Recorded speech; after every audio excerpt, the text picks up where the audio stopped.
Hello, my name's Neil Bendle, and I teach marketing here at the Terry College of Business, University of Georgia.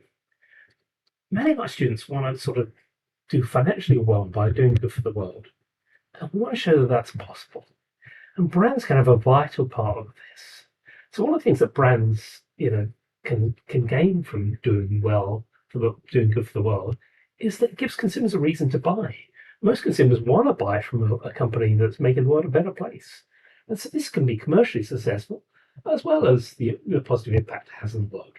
So today I want to talk about Tony's ChocoLonely. Tony's is a chocolate company that fights modern slavery. So basically its aim is to eradicate exploitation from the cocoa supply chain. And this is really sort of a valuable goal, and it can make the world better for the people who are bringing us our treats. Tony's been so successful about this because it's genuine. It tells you what it's doing. If you go to Tony's website, you can actually find out a lot about its impact report. It will tell you what it's doing, what's achieved. It'll even tell you when things don't go quite as well as it hoped, because it needs to work on that. It's also a great branding company. So if I just look at some of these tiny Tonys, there are like big Tonys as well if you want more chocolate. But these kind of give you an idea. The sort of packaging is sustainably made, but also it's just fun. It's just fun chocolate. It's not a sort of a worthy thing where you kind of sacrifice taste or sacrifice enjoyment to make the world a better place. It's a great chocolate. It's sort of, you can make the world a better place while having a good positive experience. And it's been so successful that it's got great distribution now well across Europe, and in many parts of the US it's available.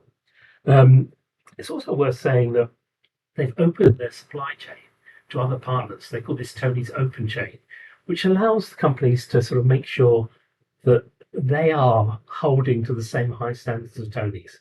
So it helps companies like Waitrose, which is a big brand in the UK, grocery brand in the UK, to try and make sure that its chocolate is produced without exploitation. So I think, when we think about brands, let's think about brands that can do good. But when we think about Tony's, think about Tony's ChocoLonely's tagline, which is chocolate that doesn't just taste good, but does good too. Seems pretty good to me. Hi, my name is Johanna Frösén, and I am Associate Professor in Marketing at the Aalto University School of Business in Finland.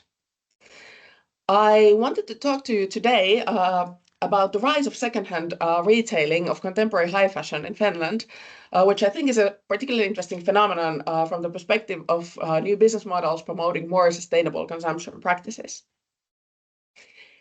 If you think of a traditional flea market or a secondhand store, what comes to mind?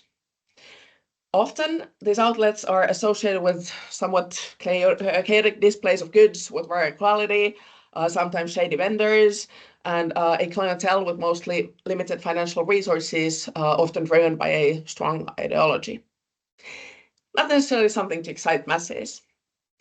However, in the recent years, the Finnish retail market has seen a surge of new, trendier business models for secondhand retailing, both online and offline. Let me give you a couple of examples. Emmy, as a first example, is an online marketplace for pre-owned contemporary premium clothing established some 10 years ago. For vendors, the platform provides ease of use. The company takes care of storing, photographing, and pricing each item, as well as handles all transactions related to purchases. What is left for the vendors is simply to pack the items and ship it to Emmy. For shoppers, the platform brings safety and convenience as all items are hand inspected and authenticity checked before listing. And the platform provides a continuously updated selection to choose from, organized similarly to any online fashion store.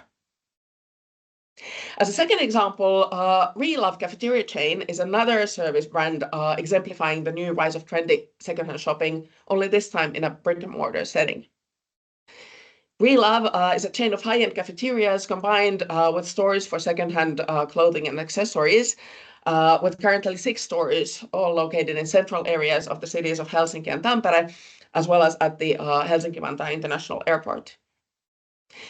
As a newest addition to a chain, a store designated to luxury handbags only was recently opened in a prime location in the Helsinki city center.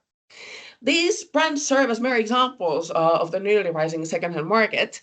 There are, of course, a number of small actors and business models, not forgetting online platforms and retailing groups, for instance, in social media, that have recently gained in popularity.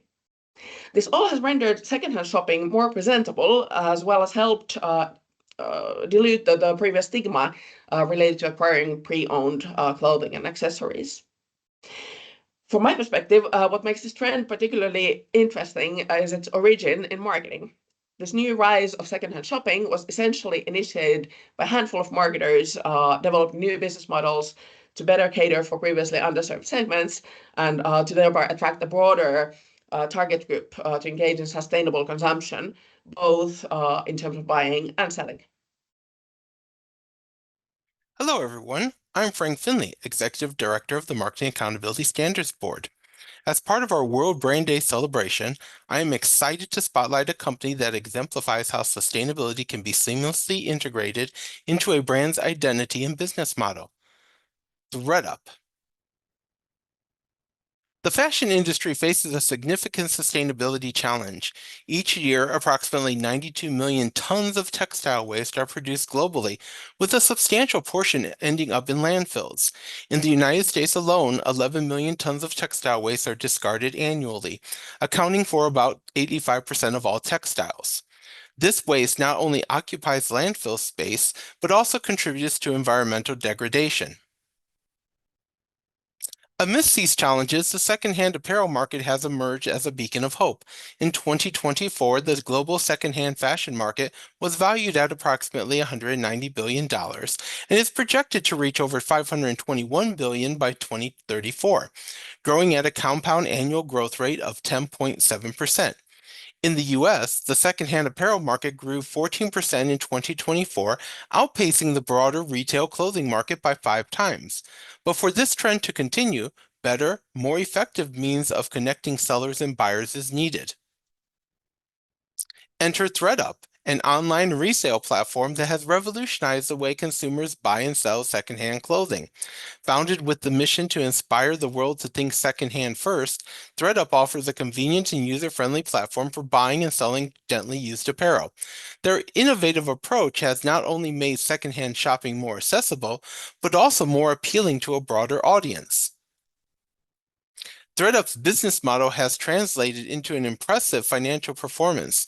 In the first quarter of 2025, the company reported record quarterly revenue of $71.3 million, representing a 10% increase year over year.